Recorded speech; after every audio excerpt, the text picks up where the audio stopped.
Siapa yang mau dengar cerita Bu Guru? Siapa yang mau dengar cerita Bu Guru? Kalau kau mau dengar, mari kita sorakan.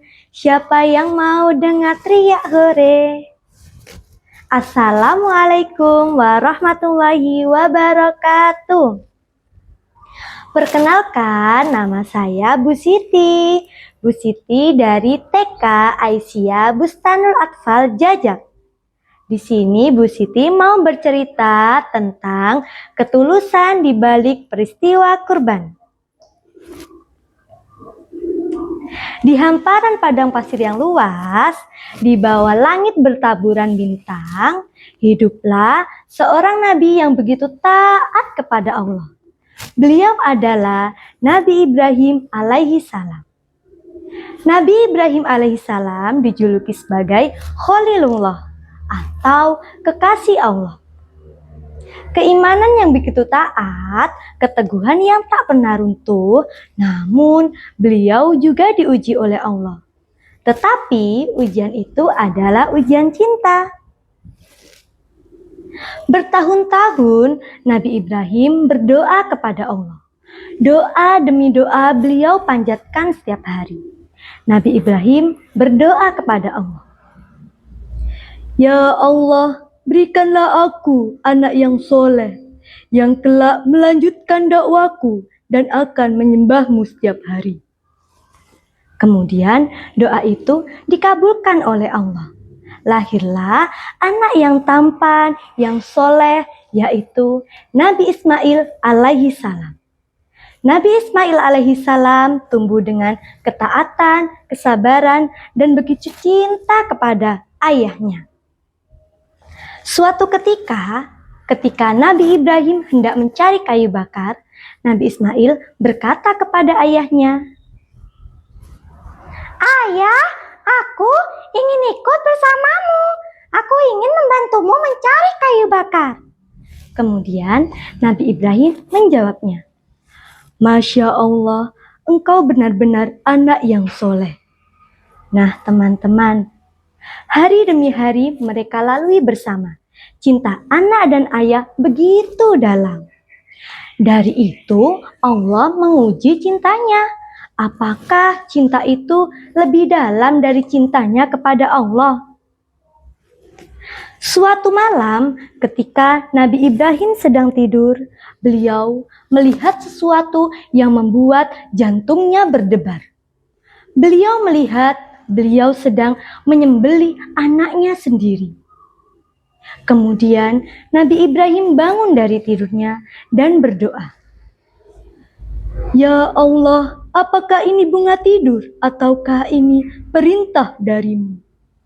Di tengah keraguan, mimpi itu datang lagi, dan datang lagi. Nabi Ibrahim tahu bahwa itu adalah wahyu dari Allah. Kemudian, air mata Nabi Ibrahim tak kuasa untuk dibendung. Nabi Ibrahim setiap hari menangis. Kemudian Nabi Ibrahim berdoa lagi dalam sujudnya kepada Allah.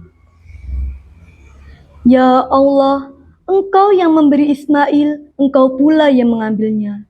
Maka berikanlah aku ketaatan dan kekuatan. Nah, kemudian keesokan harinya Nabi Ibrahim menemui anaknya, yaitu Nabi Ismail alaihi salam.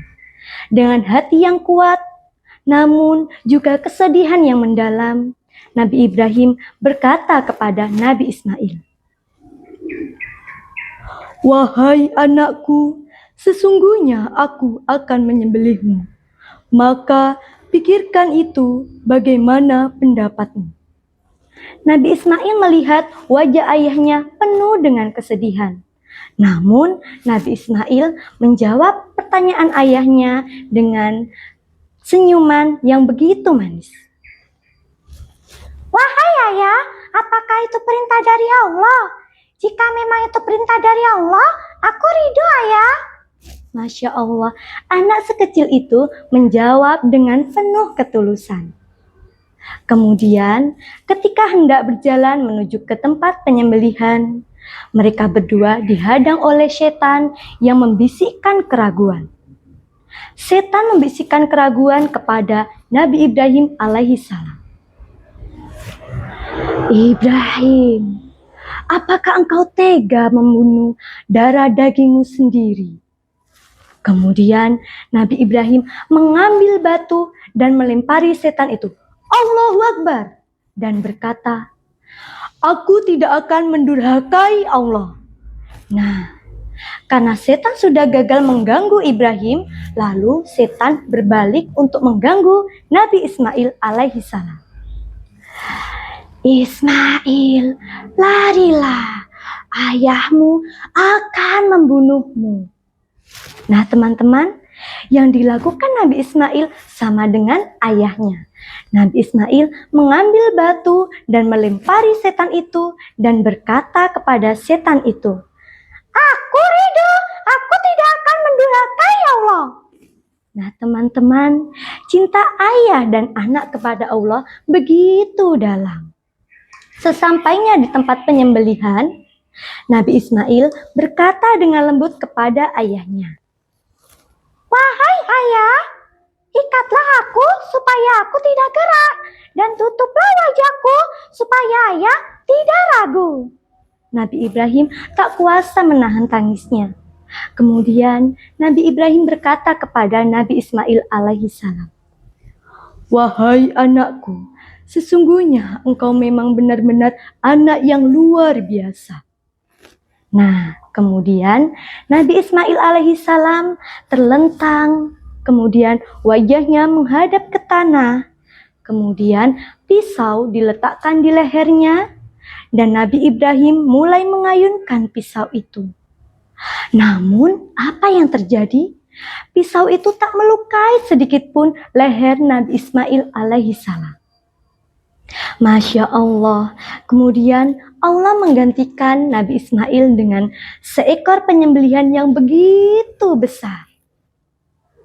Kemudian Nabi Ibrahim memeluk anaknya yaitu Nabi Ismail alaihissalam dan berkata, "Sesungguhnya Allah Maha Pengasih dan Penyayang." Dan Nabi Ismail juga berkata teman-teman sambil dipeluk oleh Nabi Ibrahim alaihissalam, "Iya ayah, sesungguhnya Allah tidak akan menyia-nyiakan pengorbanan kita." Nah, dari peristiwa itu, setiap tanggal 10 Dzulhijjah, umat Islam memperingati dengan hari berkurban. Bukan tentang hewan yang dikurbankan atau tentang darah yang mengalir, namun tentang merelakan apa yang kita cintai demi Allah Subhanahu wa Ta'ala. Lantas, apa yang mau kita korbankan? Kalau Nabi Ibrahim mengorbankan anaknya, lalu Nabi Ismail mengorbankan nyawanya, lalu apa? Apakah harta? Apakah waktu kita? Ataukah ego kita? Jadi, pesan dari kisah ini, semoga kita taat seperti Nabi Ibrahim alaihissalam dan sabar seperti Nabi Ismail alaihissalam, dan juga ikhlas dalam melakukan semua yang diperintahkan oleh Allah Subhanahu wa Ta'ala. Terima kasih. Mohon maaf apabila ada salah. Sampai jumpa. Wassalamualaikum warahmatullahi wabarakatuh.